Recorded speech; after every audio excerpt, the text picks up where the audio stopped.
បាទជំរាបសួរពុកម៉ែបងប្អូនទាំងអស់គ្នាស្វាគមន៍មកកាន់ Channel YouTube និង Facebook Page ព្រំសវឿនទិញនិងលក់រថយន្តបាទមកដល់ថ្មីហើយបាទមកដល់ថ្មីស្រឡាំងតែម្ដងបាទសម្រាប់បងប្អូនដែលកំពុងតែស្វែងរករថយន្តដែលស្អាតយកទៅប្រកបរបរអាជីវកម្មបាទឥឡូវនេះបានមកដល់ហើយបាទ Hyundai 2 តោនកន្លះឆ្នាំ01បាទរថយន្តនេះដែរជាប្រភេទម៉ាស៊ីនធំប្រអប់លេខធំបាទទូកុងតឺន័របាទខ្ញុំនឹងថតជូនបងប្អូនមួយជុំរថយន្តបាទបាទរថយន្តនេះនៅស្អាតណាស់បងប្អូនណាបាទទឹកថ្នាំគឺនៅភ្លឹងតែម្ដងបាទនេះផ្នែកកាប៊ីនខាងឆ្វេងបងប្អូនឃើញហើយបាទពីមុខពីក្រោយពីឆ្វេងពីស្ដាំទាំងកាប៊ីនទាំងទូបាទគឺនៅស្អាតដូចគ្នាបងប្អូនបាទនៅស្អាតដូចគ្នាបាទខ្ញុំនឹងថតមួយជុំរថយន្តសម្រាប់បងប្អូនដែលគាត់នៅឆ្ងាយបាទមិនបានមកមើលផ្ទាល់បាទគាត់មើលនៅវីដេអូរបស់ខ្ញុំនេះហើយគឺហាក់ដូចបានមើលផ្ទាល់អញ្ចឹងបាទព្រោះខ្ញុំថតជូនជាលម្អិតតែម្ដងបាទអត់មានឲ្យចន្លោះមួយម្លងឡើយណាទេបាទនេះផ្នែកខាងក្រោយបងប្អូនណាបាទទូខាងក្រោយក៏ស្អាតខាងឆ្វេងក៏ស្អាតខាងស្ដាំក៏ស្អាតដែរបងប្អូនណាបាទខាងស្ដាំក៏នៅភ្លឹងខាងឆ្វេងក៏នៅភ្លឹងដែរបាទកាប៊ីនទូស្អាតដូចគ្នាបងប្អូនណាបាទអត់មានកន្លែងណាបងប្អូនទាស់ចិត្តទេរថយន្តនេះបងប្អូនបាទគឺនៅស្អាតភ្លឹងតែម្ដងបាទហើយចំណែកឯកសារវិញបងប្អូនណាបាទឯកសារមានគ្រប់ចំនួនបងប្អូនបាទពន្ធផ្លូវឈៀកមួយញ៉ែតអីមានមកកំប្លេបាទមានមកកំប្លេបាទហើយនេះជាផ្នែកខាងក្រៅបាទខ្ញុំនឹងថតផ្នែកខាងក្នុងជូនបងប្អូន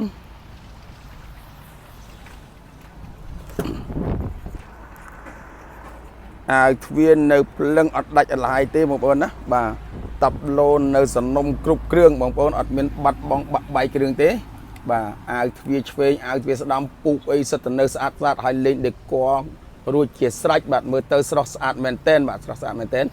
បាទឡាប៉ុងលើចឹងដែរសូស្គូខ្ចីញញអត់មានកន្ទុះអត់មានអីទេបងប្អូនណាបាទគឺនៅស្អាតភ្លឹងតែម្ដងរថយន្តនេះស្អាតទាំងក្រៅស្អាតទាំងក្នុងបងប្អូនបាទស្អាតទាំងក្រៅស្អាតទាំងក្នុងបាទហើយចំណែកឯក្រោមកាប៊ីនលើកង់បងប្អូនឃើញនេះបាទគឺនៅសំណុំវាទាំងអស់បងប្អូនណាបាទជាប់បាត់កាប៊ីនអីនៅមកកំប្លេស្អាតភ្លឹងបាទកង់ថ្មីបងប្អូនបាទកង់ថ្មីទាំងមុខទាំងក្រោយបាទសាក់ស៊ីខ្មៅក្របរលោងស្រិលបងប្អូនបាទអត់មានកន្ទុះមានខ្ញាទេបាទនេះខ្ញុំនឹងអូសពីមុខទៅក្រោយជាលម្អិតបាទសម្រាប់បងប្អូនដែលគាត់បានមើលនៅវីដេអូរបស់ខ្ញុំនេះហើយបាទមកមើលផ្ទាល់អត់ខុសនេះទេបាទក្នុងវីដេអូមិនខាងក្រៅគឺអញ្ចឹងបាទព្រោះខ្ញុំថតជូនអត់មានឲ្យចន្លោះវិញម្លងឡើយណាទេបាទសំបីតាបាតកុងតឺន័រនៅក្តារស៊ីនរបស់វាអត់មានបាក់បែកអីទេបងប្អូនណាបាទអត់មានបាក់បែកទេគឺនៅស្អាតទាំងអស់បងប្អូនបាទហើយកែប្រាំងបឺតរួចជាស្រេចបាទកែប្រាំងបឺតរួចជាស្រេចបាទនេះពីមុខទៅក្រោយបាទកង់អីថ្មីបងប្អូនណាបាទកង់អីថ្មីបាទសាក់ស៊ីស្អាតកង់ថ្មីជើងក្រោមយតិសអីឡើងហើយបាទអញ្ចឹងផ្នែកជើងក្រោមនៃរថយន្តនេះបងប្អូនយកទៅគឺប្រើតែម្ដងបាទអត់មានថែមខ្លុយអស់លុយទេបាទហើយចំណែកឯក្នុងទូវិញ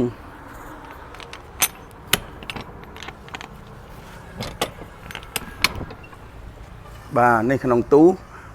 ក៏ស្អាតដែរបងប្អូនណាបាទខាងក្រៅទូក៏ស្អាតខាងក្នុងទូក៏ស្អាតបងប្អូននេះបាទស្អាតទាំងក្នុងស្អាតទាំងក្រៅបាទស្អាតទាំងក្នុងស្អាតទាំងក្រៅបាទអញ្ចឹងសម្រាប់បងប្អូនបាទដែលគាត់មានចំណាប់អារម្មណ៍បាទបងប្អូនអាចតំណមកតាមប្រព័ន្ធ profile របស់ខ្ញុំនេះបាទក៏បានឬមួយតាមប្រព័ន្ធទូរស័ព្ទបាទដែលខ្ញុំបាទមាន3ប្រព័ន្ធទី1គឺប្រព័ន្ធ Cell Card 012 21 91 99បាទចំណែកឯមួយប្រព័ន្ធទៀតគឺប្រព័ន្ធ Smart 069 21 91 99បាទរីឯមួយប្រព័ន្ធទៀតគឺប្រព័ន្ធមិត្តហ្វូន071 221 91 99បាទហើយមួយយ៉ាងទៀតបើសិនបងប្អូនបាទចង់មកដល់ទីតាំងរបស់ខ្ញុំបាទទីតាំងរបស់ខ្ញុំស្ថិតលើទំនប់កប់ស្រូវបាទខាងត្បូងសាលាការ៉េប្រហែលជា100ម៉ែត្រតែម្ដងបាទគឺនៅនឹងផ្លូវធំនេះតែម្ដងមិនពិបាករកទេបាទមកឃើញហើយបងប្អូនបាទហើយមួយយ៉ាងទៀតបើសិនបងប្អូនមានរថយន្តចង់លក់ឬមួយក៏ចង់ដោះដូរបងប្អូនអាចតំណមកខ្ញុំបាទនឹងមានសេវាចុះទិញផ្ទាល់ដល់ទីកន្លែងតែម្ដងបាទមិនឲ្យបងប្អូនអស់នៅថ្លៃគុំចុងឬមួយក៏ថ្លៃទឹកតែទេបាទដូច្នេះ ការបង្ហាញរបស់ខ្ញុំក៏ហាក់ដូចជាសពគ្រប់ទីកន្លែងអត់ដែរអញ្ចឹងសម្រាប់បងប្អូនដែលគាត់បានទស្សនានៅវីដេអូរបស់ខ្ញុំនេះហើយសូមកុំភ្លេចបាទជួយចុច Subscribe ឬមួយក៏ពាក្យថាជាវហើយបន្ថែមនៅកណ្ដឹងមួយទៀតបងប្អូនណាបាទបងប្អូននឹងទទួលបានព័ត៌មានថ្មីពីរថយន្តក្រោយទៀតបាទសូមអរគុណសូមជម្រាបលា